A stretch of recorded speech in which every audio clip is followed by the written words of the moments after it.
Grand Lille TV, il est tout juste 7h30 en ce lundi 7 octobre, première édition du journal de la rédaction, c'est la matinée de l'info. Bonjour à toutes et à tous, merci d'être en notre compagnie. Bon réveil, bonne matinée, voici le journal, voici l'info près de chez vous.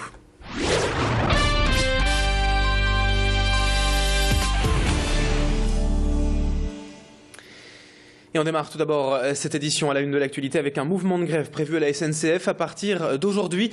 Certains syndicats appellent en effet à la mobilisation contre le projet de loi du gouvernement de réforme des retraites présenté à partir d'aujourd'hui et cette semaine à l'Assemblée nationale.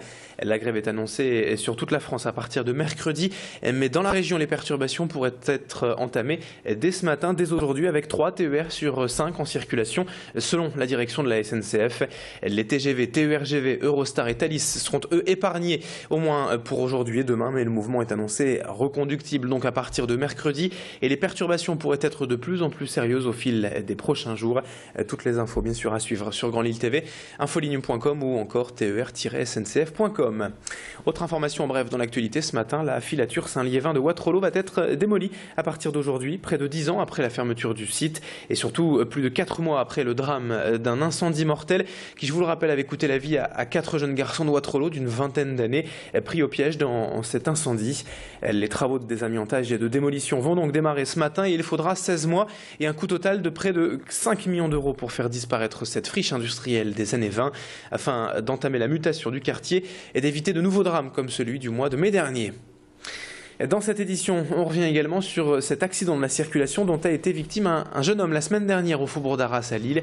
Et ce dernier a été renversé alors qu'il traversait la rue en passant devant un bus et sans voir le véhicule qui était alors en train de doubler l'autobus.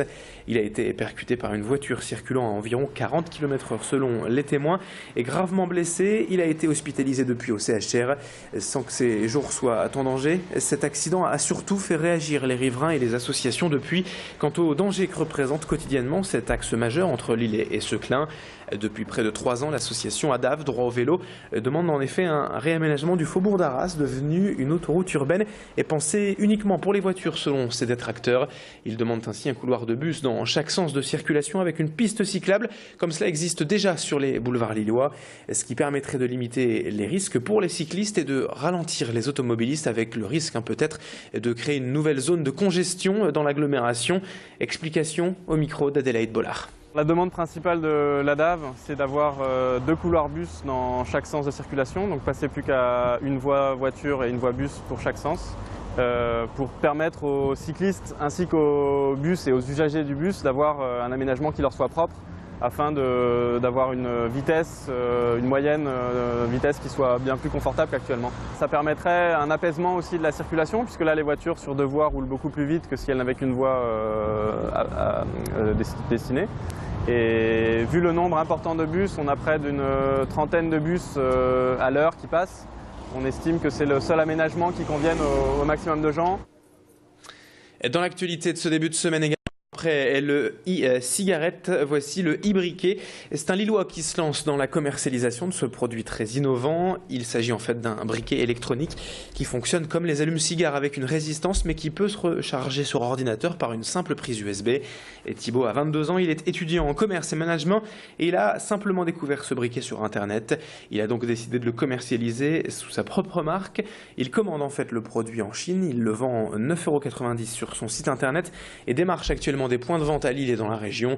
Son e-briquet peut être utilisé près de 60 fois avant d'être rechargé et c'est le côté économique, réutilisable et par tous les temps et qui a séduit ce jeune Lillois qui nous présente son produit au micro de Tanguy Lécluse. Un briquet électronique, c'est simple.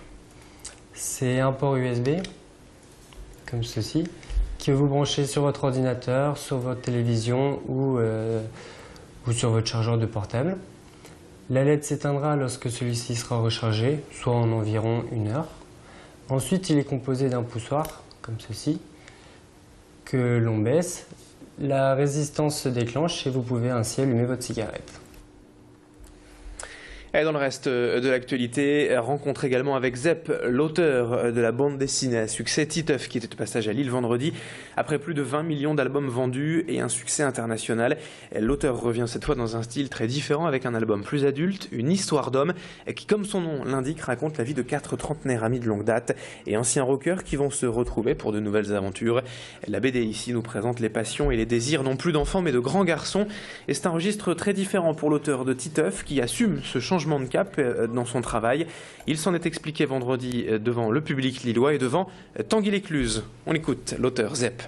Cette histoire, j'avais envie de parler d'hommes qui ont 40 ans et de leur questionnement autour de devenir un adulte, devenir un homme, une sorte de bilan. Et j'ai utilisé le rock comme toile de fond parce que c'est un milieu que j'aime et que je connais bien depuis de nombreuses années. Et aussi parce que je trouve que le rock, c'est une musique qui est assez emblématique par rapport à vieillir, puisque c'est une musique qui dit qu'il faut rester toute sa vie un adolescent. Or, la plupart des gens qui la pratiquent aujourd'hui ont largement dépassé l'âge d'être des adolescents. Et fin de ce journal. Dans un instant, à suivre la météo et l'infotrafic. Merci de votre fidélité.